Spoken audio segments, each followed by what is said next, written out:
Good morning, everyone. It is a beautiful March 1st, Sunday morning here in northern Arizona. It is like already 55 degrees. It's going to be a gorgeous day. I took the bike out of winter storage, checked it all out, adjusted the chain a little bit, tweaked a few things, and rode it around the neighborhood for a few miles just to make sure everything was copacetic. And all is good. So we're going to take a ride over to Sunset Crater today. It's all pavement, but I just wanted a nice relaxing first ride of the season. So that's what we're gonna do. I've got the drone. Maybe we'll get some footage today in the places that we're allowed to fly near the park and just have a grand old time. So let's get out and get going here. Man, it feels good to be on two wheels, I've gotta say. I am really excited to be out on the motorcycle on such a beautiful day. I can't express just how wonderful this day is. Look, there's not a cloud in the sky. Well, here we are at the northern entrance of Wupatki and Sunset Crater. I'm just kind of captivated by this view of the San Francisco peaks right now. You can really see this northern face of Humphreys. It's got quite a bit of snow still on it. So that's up there. We've got O'Leary Peak over here, and then over here we've got SP Crater off in the distance. And then that way we've got Gray Mountain, which is the mountain that runs parallel to the east entrance road of the Grand Canyon. So this is a pretty cool nexus spot here of interesting stuff. Way out there you've got the Painted Desert. You can kind of see little traces of it out there. This is exciting. I'm gonna get back on the bike here and we'll start making our way. Well, here we are at Droney Peak, and I'm gonna jump in and we'll explore. We're gonna get up there, hopefully get the drone out if it's not too windy and the airspace allows it. All right, Droney picnic area, let's do it. But look at this. This is what I'm talking about. This is such a cool spot, and there is no one at all in the parking area. There's not a single person here. I just don't get it, man. I don't get it. This is for such a cool spot. I just don't understand why you wouldn't want to explore. Okay, well, we're heading down the trail now.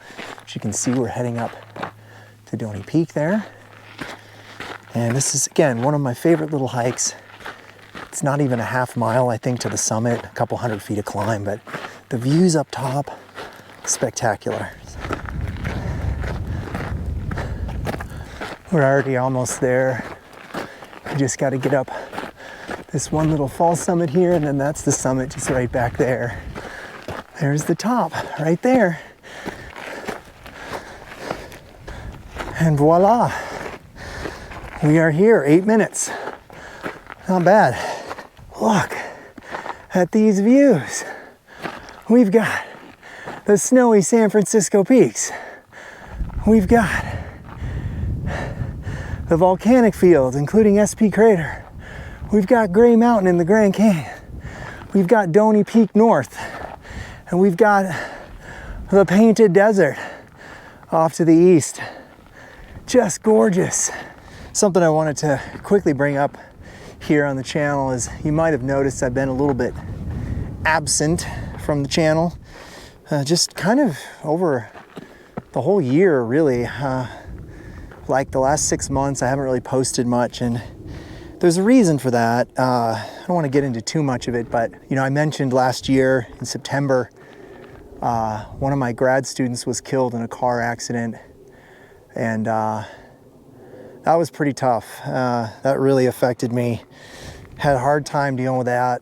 Things started turning around a little bit around the holidays, and the semester started. Things were feeling a bit fresh. But then just a couple weeks ago, a very close member of my family also passed.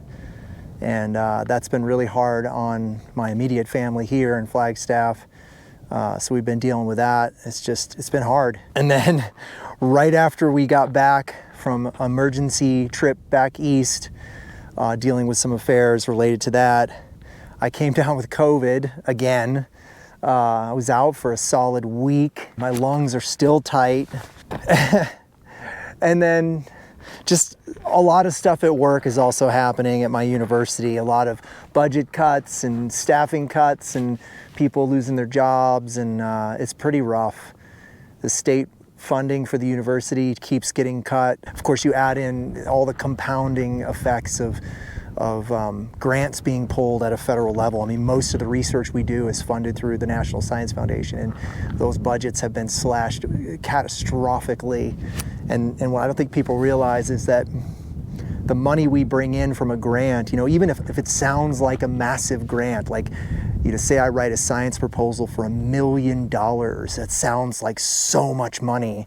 But what people don't realize is right off the top, the university gets like a 40 or 50% overhead cut of that. So now you're down to, you know, maybe 600,000. And then the project is 5 years long. So that's maybe let's just say 100,000 a year.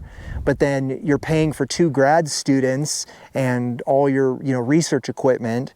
And so by the time it's all said and done, you've got maybe like $10,000 to pay yourself with out of $1 million grant over the summer. Maybe you get partial summer salary. So I think people realize just how thin money gets stretched in graduate programs. And so anytime a grant is cut or a program is cut in the National Science Foundation, it has such devastating ripple effects on research and graduate students and graduate research. Just the whole ecosystem falls apart.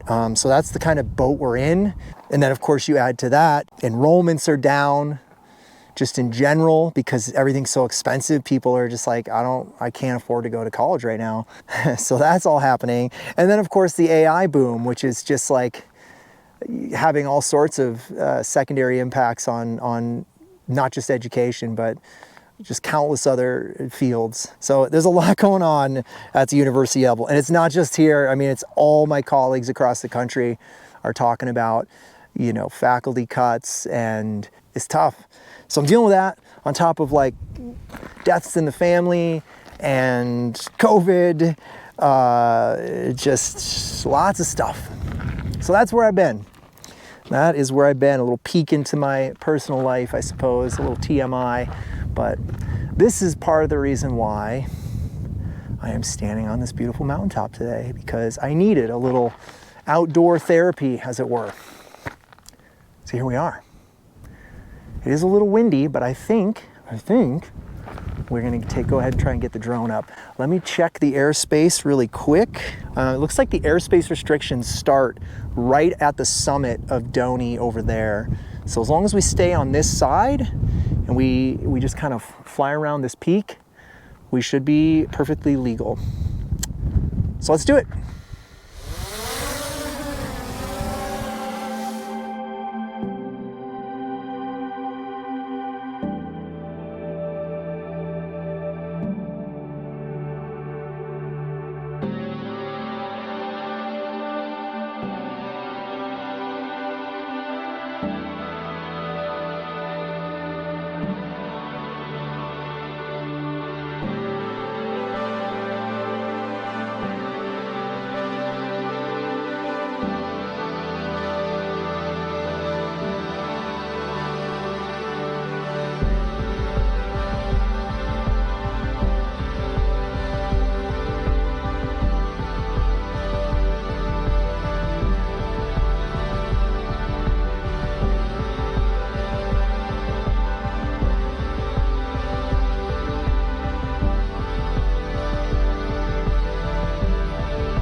I just wanted to spin this around and show you what we're coming up on here.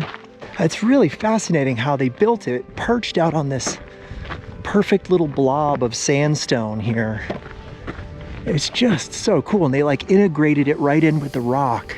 Now some of the walls have been restored by the Park Service, so it's not like entirely original, but most of it is. And it's, I mean, these like entrance ways are so low. You gotta really duck down to get through here. Huh. Look at this one, even worse. Oh.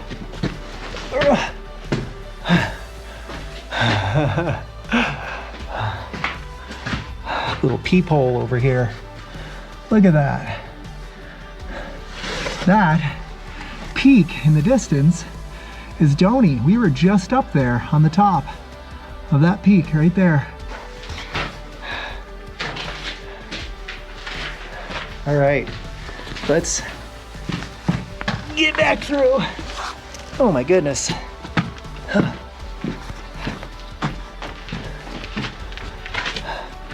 Yeah, I think I'm gonna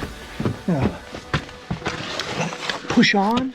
So while we're stopped here, you can see on the map just where we went. So we went up 89, came in the northern entrance of the loop, popped out there to the Wukoki Pueblo, the little out and back, and then finished the loop around. So this is the scenic Sunset Crater Wupatki loop. It adds maybe 15-20 miles onto just the main highway if you do it, but entirely worth it.